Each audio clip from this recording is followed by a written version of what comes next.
Esta doctrina parece muy fuerte porque entendemos que por gracia común los no creyentes hacen cosas que entre comillas pueden consideradas buenas. Ok, entonces, pero hay que definir lo que es una buena obra. Ante los ojos de Dios, bíblicamente hablando, ¿qué es una buena obra? Número uno, una buena obra es una obra que Dios manda que nosotros la hagamos. Y número dos, una buena obra es una obra que se hace para agradar a Dios, para glorificar a Dios. Y tres, una buena obra, porque es imposible agradar a Dios sin fe. Una buena obra es una obra que se hace dependiendo por fe en Jesucristo. Entonces es una obra que Dios define, es una obra que glorifica y que tiene la motivación del corazón, glorificar a Dios. Y también es una obra que se hace dependiendo por fe en Jesucristo. Para darles un ejemplo, podemos decir que Pablo Escobar hacía buenas obras porque les ayudaba mucho a los pobres. ¿Okay? Entonces, entre comillas, esos pobres consideraban lo que él les daba buena obra. ¿Okay? ¿Pero eran buenas obras? No eran buenas obras, porque fueron obras hechas totalmente fuera de la sociedad. Con sangre. Y con sangre. Pero mi punto es que esas obras no agradaban a la sociedad en general, porque esos mafiosos quedaban fuera de la sociedad y lo que ellos hacían todas sus obras, buenas y malas, separadas y más en conflicto, en enemistad. Es como el hombre que no quiere nada que ver con Dios y a veces expresa bondades o actos bondadosos a su vecino, pero oye a Dios y no tiene nada que ver con Dios, y Dios acepta como lo que ese hombre hace de vez en cuando con una buena obra. No buena obra, porque no se hace para glorificar a Dios, no se hace para con la motivación de corazón, no se hace porque es una obra que Dios explícitamente ha mandado, y tampoco no se hace dependiendo de Cristo Jesús, para que solo lo que Cristo, nuestro mediador, le ofrece al Padre se acepta por el Padre. Entonces no son buenas obras en ese sentido muy estricta. Y entonces esa persona no hace esa buena obra de un corazón que en verdad ama a Dios. Entonces no tengo que ir más allá de la ilustración de una pareja. Y un hombre puede decirle a un hombre infiel, le puede decir a su esposa, bueno, entonces y te doy mi cheque cada viernes. ¿Qué pasa? ¿Qué problema tienes? Entonces, sí, claro que sí. Y la esposa le pregunta, ¿me amas? Sí, claro que te amo, pero sus acciones son otra cosa. Y entonces, la pregunta es esta. ¿Qué quiere esa esposa? ¿Quiere los actos externos? Bueno, sí, pero ¿qué más quiere? Amor, quiere su corazón, quiere su esencia, quiere su persona. Lo quiere a él, pero no lo tiene. Lo tiene otra. Entonces no ama. Y esas obras no son buenas obras. Esas obras son malvadas. Darle su cheque es prácticamente para ellos una maldición. Es una ofensa. Entonces Dios es muy diferente. Dios quiere el corazón de esa persona que supuestamente ante sus propios ojos es una persona buena, pero aborrece a Dios, queda separado de Dios, no glorifica a Dios, no estudia los mandatos de Dios, no tiene fe en Cristo y por eso no le interesa. Entonces, una buena obra es una obra que se hace para Dios, para glorificar a Dios y dependiendo de Dios y lleno de amor para Dios. Entonces, ninguno excepto el redimido puede hacer, utilizando esa definición, una buena obra. Muy bien, y Jeremías, que nada hay tan engañoso como el corazón. Estamos en 64. Jeremías 17:9. Nada hay tan engañoso como el corazón. No tiene remedio. ¿Quién puede comprenderlo? Entonces hemos tocado este versículo en varias ocasiones. Y yo creo que el problema más grande del corazón es que el corazón es engañoso. Es decir, que el corazón mismo del ser humano miente. Y el problema es que la persona cree las mentiras de su propio corazón. El corazón me puede decir, David, entonces tú puedes, si andas con esta, vas a tener gozo. Con esta que en verdad te entiende. Que es el engaño del hombre. Y entonces el corazón miente. Y antes de cometer cualquier infracción de la ley de Dios, creemos la mentira que nos dice el corazón. Estamos hablando ahí, Pastor David, del corazón, me estás hablando de los pensamientos, ¿no? De la forma de que pensamos también. Muy buena pregunta, porque bíblicamente hablando, la Biblia usa la palabra corazón para referirse a las facultades internas del hombre. Mente, corazón, emociones, motivaciones, todas las facultades del espíritu del hombre. Pensar, motivar, afectar, etcétera, etcétera. Sí. Todo. Y por eso cuando hablamos de aceptar a Cristo en el corazón, en verdad estamos diciendo que Cristo me invada, ¿verdad? En todas las facultades de mi persona. Ok, corazón. No solo el órgano que transmite la sangre. Ahí también. Ok, muy bien. Bueno, Efesios también lo hace claro. Efesios 2:1.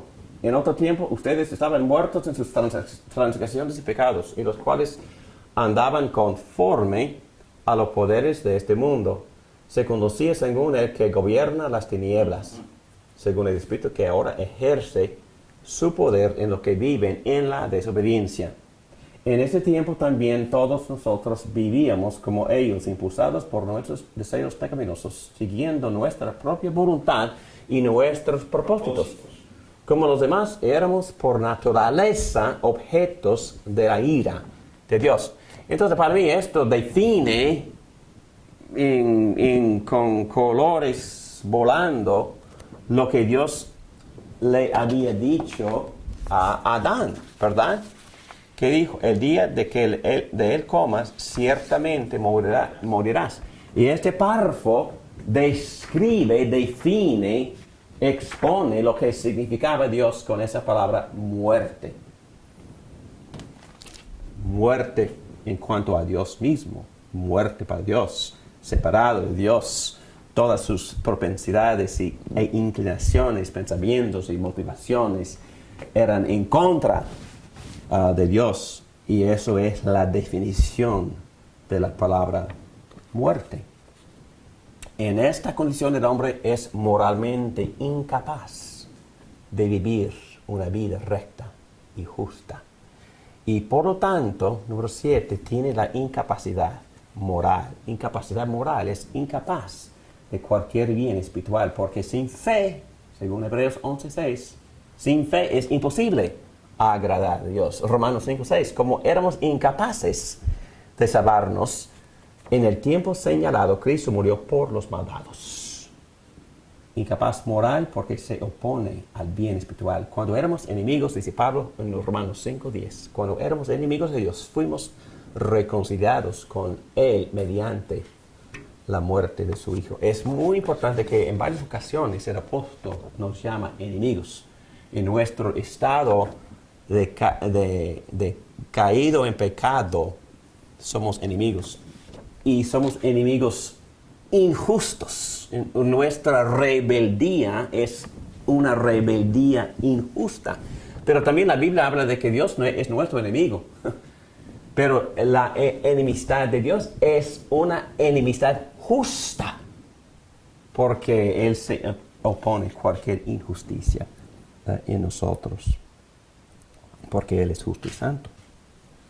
Entonces también incapacidad moral implica muerto e incapaz de resucitarnos a la vida espiritual. Porque por eso el apóstol Pablo dice arriba en Efesios 2, muertos somos, muertos en sus transgresiones y pecados. David dice, todavía en página 64, el pecador no está inclinado y es contrario al Evangelio. Romanos 3:11 dice, no hay nadie que entienda, nadie que busque a Dios.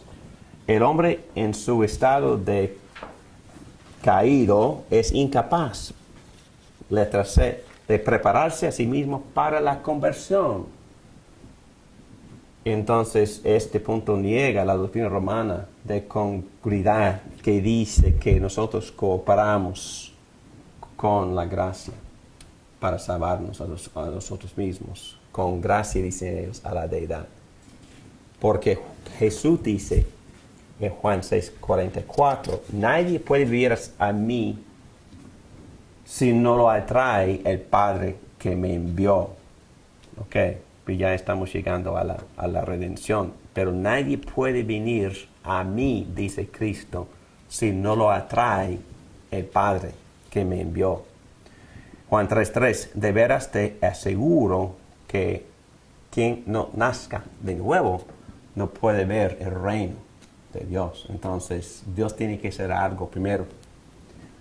Juan 3:5-8, no te aseguro que quien no nazca de agua y del Espíritu no puede entrar en el reino de Dios, respondió Jesús. Lo que nace del cuerpo es cuerpo. Lo que nace del Espíritu es Espíritu. No te sorprendas de que te haya dicho, tienen que nacer de nuevo. El viento sopla por donde quiere. Lo oyes silbar, aunque ignoras de dónde viene y a dónde va. Lo mismo pasa con todo el que nace del Espíritu. Es como el viento, no entendemos de dónde viene ni a dónde va, pero de repente el Espíritu Santo, como el viento, toca a uno y esa persona empieza a ver. Su mente empieza a entender, iluminada por el Espíritu Santo. Y entonces empieza a desear a Dios. Y no es algo coercido ni forzado. Es algo de influencia, yo diría, romántica. Es como una persona que me persuade a empezar a responderle con amor, que cuando al principio a esa persona no me importaba para nada. Y es como el hombre que persigue a una mujer que al principio esa mujer, ¿quién es ese hombre? Ese hombre no es que no me caiga bien, es que no me cae, es que no lo conozco, es que no me interesa. Pero poco a poco el hombre convence a esta mujer. ¿Por qué? Por su carácter, por su amor, por su paciencia, por su amabilidad, por su compasión, por su carácter íntegro. Y poco a poco el corazón de la mujer cambia. Así es como en el caso del Espíritu Santo. El Espíritu Santo empieza a convencernos del amor increíble, infinito, tremendo de Dios, y poco a poco, sin forzarnos, el deseo nace. El deseo, empezamos a desear a Dios, y es obra de Dios. Muy bien, al final llegamos a la parte muy positiva. Llegamos al hombre redimido. Y volviendo otra vez a la confesión de fe de Westminster, cuando Dios convierte a un pecador y le traslada al estado de gracia, le libra de su estado de servidumbre natural bajo el pecado. Y por su sola gracia lo capacita para querer y obrar libremente lo que es espiritualmente bueno. A pesar de eso, sin embargo, por razón de su corrupción que aún queda, el converso no solo ni perfectamente quiere lo que es bueno, sino quiere también lo que es malo. Muy bien, volviendo a nuestro teólogo, el señor Sproul dice, para ser más precisos, para que podamos elegir a Cristo, Dios debe cambiar nuestros corazones. Y eso es precisamente lo que hace, cambia nuestro corazón. Nos da un deseo, la palabra surge de nuevo, un deseo por Él. Deseo que de otro modo no tendríamos. Luego lo elegimos a raíz del deseo que está dentro nuestro. Lo elegimos libremente a Él porque deseamos elegirlo a Él. En esto consiste la maravilla de su gracia. Bueno, yo dije al principio que esta palabra deseo es una palabra muy importante porque el deseo influye en mucho. El deseo es lo que motiva el albedrío. Siempre hacemos lo que deseamos hacer. Y el punto aquí del hombre redimido es que ahora, por la influencia de Dios mismo, por su Espíritu, nosotros empezamos a desear a Dios. Pero como dice el párrafo de arriba de la Confesión de Fe Westminster, queda un remanente de pecado dentro de nosotros y por eso existe un conflicto sobre lo que desea ese remanente de pecado, deseando el mal, pero también, gracias a Dios, tenemos otro deseo para buscar a Dios y también para hacer el bien conforme a su justicia. Aquí en los comentarios, número 1, el hombre redimido llega a ser capaz de no pecar.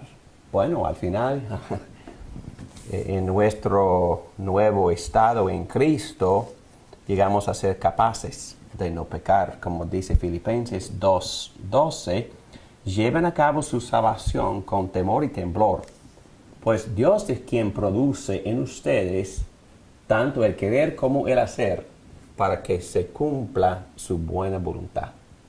También, número 2, dice, mantiene la capacidad de pecar. Obviamente tenemos las dos capacidades. Como dice Juan en su primera carta, capítulo 1, versículo 8, si afirmamos que no tenemos pecado, nos engañamos a nosotros mismos y no tenemos la verdad. Si afirmamos que no hemos pecado, lo hacemos pasar por mentiroso y su palabra no habita en nosotros.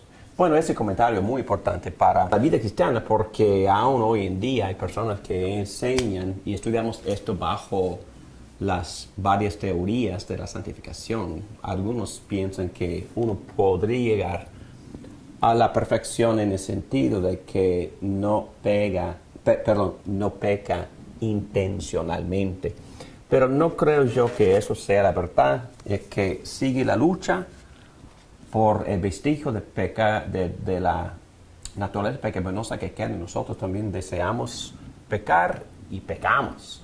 Pero gracias a Dios, por el querer hacer que Dios mismo pone dentro de nosotros, deseamos hacer bien y somos capaces para obedecer a Dios y amar a Dios y hacer bien y vivir la justicia conforme a la justicia de Jesucristo. Las dos cosas sí están luchando dentro de nosotros. Número 3 dice, solamente la gracia de Dios continúa haciendo al pecador capaz de hacer el bien espiritual. Por eso la influencia del Espíritu Santo es de muchísima importancia, como dice Pablo en Romanos 8, versículo 8, los que viven según la naturaleza pecaminosa no pueden agradar a Dios. Sin embargo, ustedes no viven según la naturaleza pecaminosa, sino según el Espíritu. Si es que el Espíritu de Dios vive en ustedes. Si alguno no tiene el Espíritu de Cristo, no es de Cristo. Bueno, volviendo a lo más práctico, ¿qué dice este versículo para nosotros? Si vamos a poder vivir para Dios, cultivando ese deseo, este querer y la habilidad, el hacer, ¿cómo andamos según el Espíritu? Es una pregunta, clase. ¿Cómo andamos según el Espíritu para poder agradar a Dios? Dice Pablo que no es posible agradarlo de otra manera. ¿Cómo andamos según el Espíritu? De forma santa. Oh, sí. Pero prácticamente, ¿cómo se hace? Con Jesucristo en nosotros. Okay. Pero como en la vida diaria, cotidiana, ¿cómo ando yo según el Espíritu? Hoy mismo, saliendo de aquí, ¿qué hago? Gálatas habla de la lucha que tenemos, la carne contra el espíritu. Ajá. Es venciendo esos deseos carnales. No Ok. dejarlo que dominen en nuestros miembros. Diciéndole no y andando conforme Ok. a la verdad. Ok. ¿Y qué hago yo en cuanto a mi relación con el Espíritu? Ser dirigido por Él. Dejar que nos guíe nuestra vida. Ok. En cada decisión. Llenarnos del Espíritu. ¿Cómo? Por la relación, ¿no? Nuestra relación con Él. ¿Cómo me lleno con el Espíritu? A través de la oración, Ok. a través de su palabra, leyendo, Ok. Entonces, congregándome. exactamente. Entonces, para poder depender del Espíritu o andar Es su palabra aplicada. según el Espíritu, ser lleno del Espíritu, tengo que cultivar La palabra, ¿no? esta relación con el Espíritu. Sí, por medio de la palabra, por medio de la oración y también por medio de la comunión con otros. Pero hay que cultivarlo conscientemente, ¿ok? Eso es lo que implica andar por fe. ¿Fe en quién? Bueno, en Jesucristo, pero aquí está su Espíritu. Espíritu Santo, confío en ti, ayúdame, lléname. Dame los deseos tuyos. Dame la habilidad de obedecerte. Dame la habilidad. Lléname con amor para poder amar a esa persona que no me cae bien.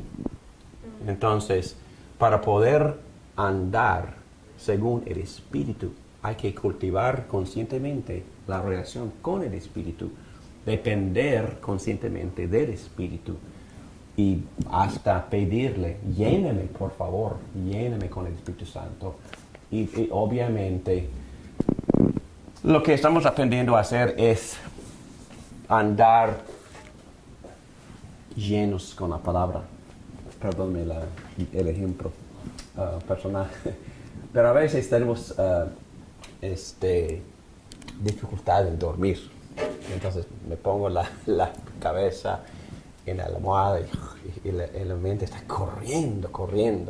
A veces no preocupada, pero corriendo y a veces muy preocupada.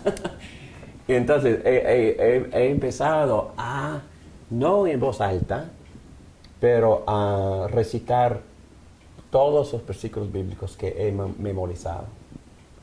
Y de repente, ¡pum!, dormido. Me caigo dormido. Pero también durante el día es importante hacer eso también, porque enfrentamos tentaciones, no solo en el mundo, pero también en el mismo pensamiento. Enfrentamos tentaciones en todos lados y tenemos que cultivar la presencia, pedirle, lléname, ayúdame, Espíritu Santo, pero también pensar en lo que hemos estudiado y memorizado de la palabra de Dios para poder andar según el Espíritu. Bueno, no es diferente a lo que Cristo enseñó en Juan 15. Dice, sin mí no podrán hacer nada. Entonces, pero si permanecen en mí y en mi palabra, podrán dar mucho fruto para la gloria de mi Padre. ¿Ok? Entonces, es una lección bastante difícil para aprender y memorizar y recordar, porque somos, bueno, yo confieso que nos gusta pensar que somos autosuficientes. Yo puedo, yo puedo. Pero no podemos. No podemos agradar a Dios sin que Dios obre en nosotros. Así es. Y Dios, obrando en nosotros, produce fruto. Y hacemos buenas obras. Y nosotros somos los que las hacemos, pero Dios las hace a través de nosotros. Y Dios queda agradecido y hasta premia las obras que Él mismo ha efectuado a través de nosotros. Qué tremendo y bondadoso es Dios. Muy bien, aquí tenemos hasta número 4. Dios da a los hombres salvos el deseo de hacer lo correcto. Sin embargo, la naturaleza pecaminosa aún causa una lucha, y Raúl ya hizo referencia a esta lucha. Como Pablo dice con claridad en Romanos y también en Gálatas 5, dice lo mismo, pero así que descubro esta ley que cuando quiero hacer el bien, me acompaña el mal. Porque en lo íntimo de mi ser me deleito en la ley de Dios. Pero me doy cuenta de que en los miembros de mi cuerpo hay otra ley, otro principio, porque esta palabra ley, que en griego es nomos, también tiene hasta 5 definiciones. Pero en este caso, cuando Pablo dice ley, está hablando de un principio que todavía vive en mí, otra ley que es la ley del pecado. El principio del pecado. Esta ley lucha contra la ley de mi mente y me tiene cautivo. Soy un pobre y miserable. ¿Quién me librará de este cuerpo mortal? Gracias a Dios por medio de Jesucristo nuestro Señor. Entonces, el hombre redimido, en resumen, tiene deseo y tiene la habilidad. Tiene el deseo de no pecar y tiene la habilidad de no pecar. Tiene la habilidad de agradarle, de obedecerle, de amar a Dios, pero también existe dentro de él otro deseo. Entonces existe una lucha, pero por lo menos tiene la habilidad de no pecar. Eso se parece a Adán. Exactamente. Pero vamos a ir más allá a Adán en puntos 4. Y glorificado, el hombre glorificado. La voluntad del hombre es hecha perfecta e inmutablemente libre para hacer tan solo lo que es bueno, únicamente en el estado de la gloria. Bueno, hay muchos textos y quisiera hacer algunos comentarios, pero aquí dice Pablo, Romanos 8, la creación misma ha de ser liberada de la corrupción, liberada, que la esclaviza, para así alcanzar la gloriosa libertad de los hijos de Dios. Y eso se interpreta por decir que pierde su habilidad de pecar. El albedrío está completamente libre, está puesto en libertad y desea solamente el bien. Como dice Juan en su primera carta, capítulo 13, versículo 2, queridos hermanos, ahora somos hijos de Dios, pero todavía no se ha manifestado lo que habremos de ser. Sabemos, sin embargo, que cuando Cristo venga, seremos semejantes a Él, porque lo veremos tal como Él es. Hablando del estado de glorificación. Pierde su habilidad de elegir el mal. Apocalipsis 22:11 dice, deja que el malo siga haciendo el mal y que el vil siga envileciéndose. Deja que el justo siga practicando la justicia y que el santo siga santificándose. Bueno, todavía inmutable, porque vamos a estar creciendo para siempre. Vamos a estar educándonos para siempre. Estoy casi seguro que habrán clases de cita en el cielo. Vamos a seguir estudiando y aprendiendo y enseñando. Y porque nunca seremos infinitos, nunca vamos a llegar al conocimiento completo de Dios. Número 4, el hombre llega a ser absolutamente perfecto e incapaz de pecar, según la intención que tuvo Dios para el hombre después de la aprobación. Hebreos 12:23, se han acercado a Dios, el juez de todos, a los espíritus de los justos que han llegado a la perfección. Bueno, mi amigo mentor me dijo que este estado de la glorificación es posible porque Dios ejerce un cuidado, una protección, nos guarda, nos protege para toda la eternidad, para que no caigamos, para que el ser humano no caiga, ni los ángeles, para que no caigan de nuevo en el pecado. Será bueno y glorioso el estado glorificado.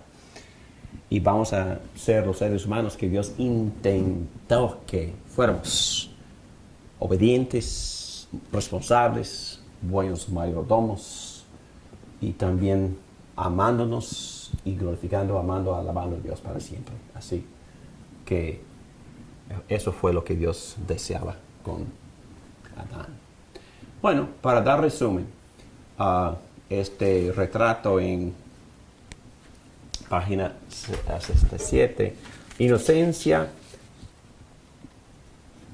Adán libre, tiene poder para hacer lo que es bueno y agradable a Dios, pero también podía pecar, su voluntad era mutable, podía caer de dicho estado. Ok, entonces en la caída, pecado, es libre, pero perdió la capacidad para querer el bien espiritual, porque cayó en toda la contaminación en su naturaleza. Perdió la capacidad para querer el bien espiritual que acompaña la salvación. Se opone al bien, está muerto en pecado. Le es imposible no pecar, porque aun sus buenas obras supuestas, buenas obras, son contaminadas. No puede por su propia fuerza convertirse a sí mismo o prepararse para la conversión. Dios obviamente tiene que obrar, el hombre tiene que nacer de nuevo por acción del Espíritu Santo. Entonces, en el estado de la gracia o la redención es libre y Dios le libera de su estado de servidumbre natural bajo el pecado, lo capacita para querer y obrar libremente lo que es espiritualmente bueno.